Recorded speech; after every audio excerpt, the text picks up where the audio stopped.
Muito boa noite para você que acompanha a TV Bom Dia. Está no ar a partir de agora o Bom Dia Entrevista. E hoje nós estamos recebendo aqui nos estúdios da TV Bom Dia o senhor Matheus Bandeira.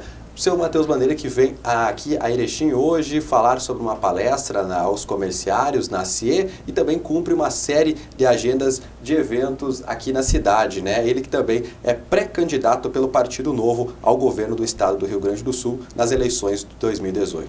Primeiramente, senhor Matheus, muito boa noite, seja bem-vindo aqui à TV Bom Dia. Eu queria que o senhor falasse um pouquinho dessa sua visita à capital da amizade. Boa noite, é uma satisfação estar aqui. Eu sou um voluntário, um filiado entusiasta do Partido Novo, que é a maior novidade que existe na política brasileira hoje, um partido que foi fundado recentemente, de um movimento de pessoas comuns, cidadãos de bem, que nunca se envolveram com a política tradicional e que, depois de 3 anos de uma crise profunda no país, uma crise política, moral, fiscal, econômica, né, que nos deixou um número recorde de desempregados no país, 14 milhões de desempregados, pessoas que entendem que as mudanças que a gente precisa promover no Brasil acontecem pela política, mas que nunca quiseram se envolver com a política tradicional, se contaminar com os grandes partidos que, de uma forma ou de outra, em maior ou menor grau, estiveram, de alguma forma, envolvidos com os grandes escândalos de corrupção. O Partido Novo, ele vem como uma plataforma que permite esse tipo de engajamento, que permite uma participação mais ativa, sem esta contaminação. E com a novidade de ser um partido que não usa recursos públicos, não usa fundo partidário, não usa fundo eleitoral, que tem uma série de diferenças que o distingue dos demais partidos políticos. Então eu tenho feito esse esforço junto com outros membros do partido para percorrer o estado do Rio Grande do Sul e disseminar um pouco das ideias, dos valores, dos princípios que o Novo acredita e defende como solução para o Brasil e para o Rio Grande do Sul, para a gente ganhar mais apoiadores, ter mais capilaridade no estado e montar um projeto crível para 2018. Eu queria que o senhor falasse, então, exatamente, o senhor vem falar do Partido Novo, essa novidade na política, né? É a questão, o que esse novo partido tem a dizer agora, esse que foi fundado em 2012, né? Para a população nas próximas eleições, partido que no ano passado já teve candidatos aí nos pleitos a vereadores em todo o país, né? Que avaliação também o senhor pode fazer desse momento do partido? Olha, o partido foi constituído em 2011 e obteve o registro definitivo lá em 2015. Pela primeira vez participou das eleições no ano passado, eleições municipais, com candidatos a vereador em 5 capitais. E elegeu vereadores em Belo Horizonte, São Paulo, Rio de Janeiro e Porto Alegre. Porto Alegre nós temos o Felipe Camozato, que é um dos vereadores eleitos com melhor relação de despesa de gastos de campanha com o número de votos. Por muito pouco o Novo não elegeu o segundo vereador, teve o 25º mais votado e por questão de quociente eleitoral, por poucos votos, ele não ingressou como vereador. Nós estamos muito otimistas, porque se de um lado existe um descrédito muito grande com a política tradicional, com os atores políticos tradicionais, de outro lado existe um anseio da sociedade de apostar em lideranças novas, em ideias novas, em um projeto novo.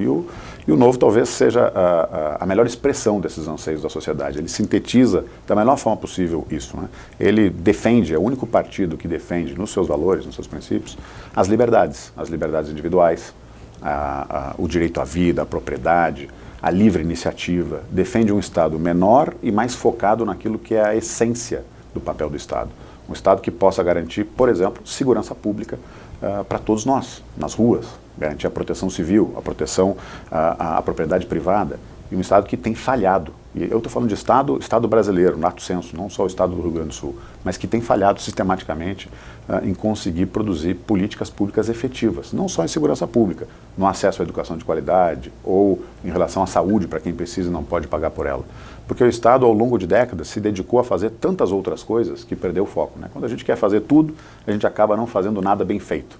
Então a gente acredita que precisa ter muito foco naquilo que é a razão principal de existência do Estado, que justifica a existência do Estado brasileiro. E a gente defende também a livre iniciativa e a livre competição, que o Estado não deve estar focado para atender interesses específicos. Também ao longo dessas últimas décadas, o Estado brasileiro ele foi apropriado por corporações privadas defendendo seus interesses específicos, corporações públicas defendendo seus privilégios. O Novo é contra todo tipo de privilégio, né? É contra todo tipo de encastelamento de interesses, né? Então ele representa melhor os anseios que a sociedade expressa hoje, né? Hoje ninguém mais aguenta a corrupção, né? Estamos todos fartos e saturados com tudo aquilo que foi revelado durante a Operação Lava Jato, por exemplo, nos últimos anos, escândalos que se sucederam, um atrás do outro, né? Nos surpreendendo com o tamanho e o alcance do esquema de corrupção. Mas, ao mesmo tempo, as pessoas também não aguentam mais um Estado que sistematicamente gasta mais do que arrecada, né, que é perdulário, que promoveu nas últimas décadas uma verdadeira farra fiscal para atender interesses corporativos, não necessariamente o interesse da maior parte da sociedade. O senhor aí, como pré-candidato a governador do estado do Rio Grande do Sul, uma das principais preocupações é a questão dos servidores públicos do estado, que neste ano Polícia Civil, principalmente os professores, passaram por uma série de greves aí, interrompendo os serviços do trabalho. Essa questão de mudança de política e a principal questão é como o senhor pretende, caso lá no futuro seja governador do estado, resolver o impasse com essas duas categorias? Olha, Leandro, o primeiro passo para solucionar qualquer coisa é entender o problema, encará-lo de frente. A gente precisa entender qual é a causa raiz do problema, o que nos trouxe até aqui. Por que o Estado hoje enfrenta um déficit histórico nas suas contas públicas? Isso não aconteceu no ano passado ou no governo passado só.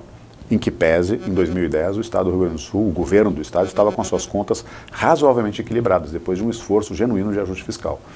Mas depois ele passou a desorganizar as suas finanças por conta de sucessivos reajustes salariais que foram concedidos sem lastro na Receita. Diga-se de passagem, aprovados na Assembleia Legislativa por unanimidade, por todos os partidos políticos. Mas o problema começa lá atrás, talvez de forma mais marcante, lá desde a Constituição de 1938. No caso do Rio Grande do Sul, os governos estaduais, desde 1970, produzem déficit, gastam mais do que arrecadam. Ao longo de 47 anos, para ser preciso, desde 1970 até aqui, interrompido apenas em alguns anos, em poucos anos, onde a gente conseguiu produzir poupança, gastar menos do que se arrecadou. Foram 6 ou 7 anos, se a gente contar com anos em que o governo teve a ajuda de receitas extraordinárias de privatizações, e fora isso, onde a receita superou a despesa de forma orgânica, corrente, apenas em alguns anos. Então, o problema é que, durante muito tempo, os governos promoveram uma verdadeira farra fiscal. Promoveram o aumento continuado e gradual da despesa pública. E despesa pública se financia com impostos. E por isso que, ao longo de décadas, a gente aumentou os impostos para os gaúchos, para a população brasileira de uma forma geral, mas especialmente aqui no Rio Grande do Sul, aumentamos os impostos, acumulamos dívidas, uma dívida que é da ordem de 65 bilhões de reais hoje, mais de 2 vezes a receita líquida do Estado, e some-se a isso outros passivos, de precatórios, 13 bilhões, passivos com fornecedores, passivos com servidores públicos, ao ponto de que hoje o governo do Estado não consegue mais pagar a folha dos seus servidores em dia. No entanto, aí tem um problema maior, na minha opinião, que esconde uma injustiça, que é fruto de uma decisão política, na minha opinião, covarde. Que é o seguinte: se faltam recursos para pagar os servidores públicos, isso deveria alcançar a todos. E tem servidores públicos que estão à margem da crise, não estão afetados pela crise, recebem rigorosamente em dia. Por quê? A Constituição diz que uns têm prevalência sobre outros, que uns devem receber antes de outros. Por exemplo, os outros poderes recebem rigorosamente a sua fatia do orçamento, o 12º, repassado religiosamente em dia. Então, não sofrem o drama de viver num Estado falido. Mas por quê? Um juiz ou um promotor tem precedência sobre um policial que está na rua para nos defender, ou um professor? Então, o primeiro ponto desse aspecto é que existe uma injustiça aqui, e ela precisa ser corrigida, porque se o Estado tem dificuldade e não tem recurso, e é por isso que ele não atrasa porque o governador hoje é malvado e quer atrasar ou faz terrorismo fiscal. Não, é porque não tem recurso mesmo. Claro que a gente tem que entender qual é a raiz desse problema, por que não tem recurso hoje.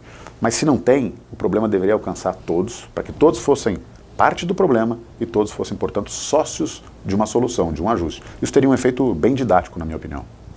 Muito bem, então a gente está com o nosso tempo esgotado. Eu quero agradecer a sua vinda aqui à TV Bom Dia. Eu agradeço a oportunidade. E deixo aí aberto sempre as portas aqui do Grupo Bom Dia de Comunicação para que o senhor volte e, claro, nos traga novidades e mais informações aí a respeito de todo esse trabalho, principalmente que o Partido Novo vem fazendo e que o senhor está sempre ligado. Muito obrigado. Obrigado, Leandro. Boa noite a ti e aos telespectadores.